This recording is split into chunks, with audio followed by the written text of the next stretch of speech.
Well, welcome back to New York Sports Wicker Media. I am Watsu-K99. I want to talk about the Mets for a few minutes here in this video, and particularly address a little bit of the negativity that some of the fan base has. All the negative naysayers are coming out of the woodwork. The Mets have their first three-game losing streak of the season, and it took until the end of June for that to happen, and two of those losses were against Houston, probably the second-best team in baseball. So, you know what? I don't know why people are suddenly thinking that they can base an entire season off 4 games where they lost to Houston. This, again, the second best team, in my opinion, in baseball right now. I think it's just a complete overreaction. There's no guarantee Houston's getting to the World Series, especially with the Yankees to contend with. I've even seen some people say, I don't know how the Mets can go far considering how they played against Houston. I'm like, the Mets couldn't play Houston until the World Series anyway. You do know that, right?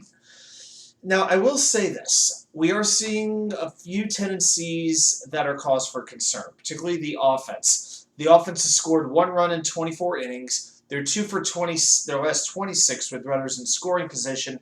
Now, those are the kinds of numbers that we're used to seeing from the Mets in the last, 4, 5, 6 years. So often the Mets would get runners on base but not be able to drive them in. Well, in the first 2 months of the season, they were doing that. And they had a lot of great rallies. Rallies against Philadelphia, against Houston, not Houston, Philadelphia, St. Louis, San Francisco. So there were a lot of great moments, but it seems like they've exhausted all of their rallies in the first 2 months of the season. This is a lineup that is meant to put the ball in play. They're not all-or-nothing hitters. The one slugger you have in this lineup is Pete Alonso. At this point, I will say this. This roster definitely needs a little bit of tweaking, but I don't believe they need a complete overhaul. Like, I don't look at this offense as the 2015 offense. I've seen some people say the Mets need like a Yoenis Cespedes move. I don't think it's that crazy. The Mets have their Cespedes and Alonso already. In fact, they might even have a better version of Cespedes and Alonso. They could use an additional slugger to help protect Pete in the lineup and extend this lineup out. Now, I have had a very strong interest in trading for Wilson Contreras. I've already made that known on a video.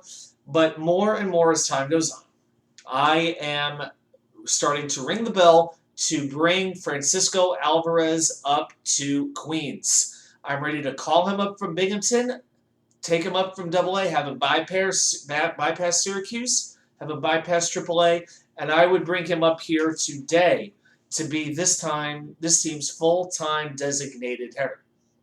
Okay, I don't trust his defense just yet. I'm not sure I want him, receiving Jacob deGrom, Max Scherzer, Taijuan Walker, Chris Bassett, and those guys. He's only 20 years old. That's something that still has to be learned. I would probably leave 3 catchers on this roster if you want to count Alvarez as a catcher. He's a catcher by position only, but really he's the DH. I think J.D. Davis and Dom Smith have had their time. They can pinch hit if you absolutely need them to pinch hit. You can play them once a week, twice a week, maybe. But I would look to trade one of them off.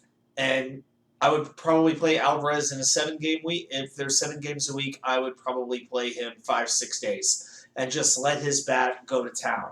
He's hit this year in the Eastern League as a 20-year-old. 20 years old. He's hitting .275. 18 home runs. That's 3rd in the Eastern League. He's got a .919 on-base plus slugging percentage. That's 6th in the Eastern League. 47 RBIs. He is absolutely mashing AA pitchers. They cannot compete with him.